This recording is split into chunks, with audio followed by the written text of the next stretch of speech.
এবং আজকের পবিত্র 10ই মহরম, সেই উপলক্ষে আমরা যে সিন্নির আয়োজন করেছি, সেই সিন্নি এখন রান্না হচ্ছে এবং আল্লাহ পাক যেন আমাদেরকে এই সুন্দরভাবে সিন্নি রান্না করে বিতরণ করে তৌফিক দান করে ইনশাআল্লাহ।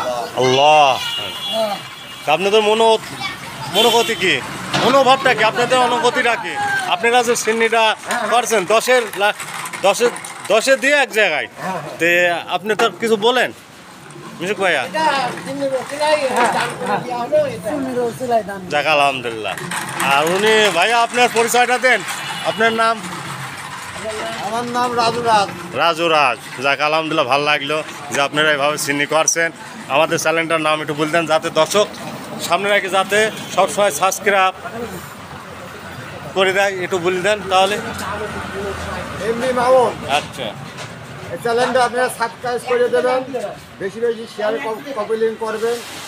সে অনেক ভালো সাপোর্টার, তাকে সাপোর্ট করবে, সে সাপোর্ট করবে ইনশাআল্লাহ। আর আমরা যে তোমাদেরকে আয়োজন করছি, আমার এই যে চাষা কিছু কথা বলবে, আপনারা একটু মনোযোগ দিয়ে শোনেন ইনশাআল্লাহ। খুব সুন্দর, ভালো লাগলো। আজকে একটা মুসলমানদের তাৎপর্যপূর্ণ দিন। আজকের এই দিনে মা ফাতেমার সুযোগ্য পুত্র সন্তান এবং আমাদের প্রিয় নবী হযরত পাক মুহাম্মদ রাসূলুল্লাহ সাল্লাল্লাহু আলাইহি ওয়াসাল্লামের প্রিয় নাতি, তারা আজকে শহীদ হয়েছিলেন। এই দিনে এটা মুসলমান জাতির জন্য একটা ঐতিহ্য তাৎপর্যপূর্ণ দিন এবং স্মরণীয় দিন। এই দিনের ওসিলায়, তাদের ওসিলায় আল্লাহ রাসূলের নবী করিম সাল্লাল্লাহু আলাইহি সাল্লামের পবিত্র নবী করিম সাল্লাল্লাহু আলাইহি সাল্লামের নামের উপরে সালাম এবং ভক্তি জানিয়ে আজকে এই সিন্নির আয়োজন করা হইয়াছে।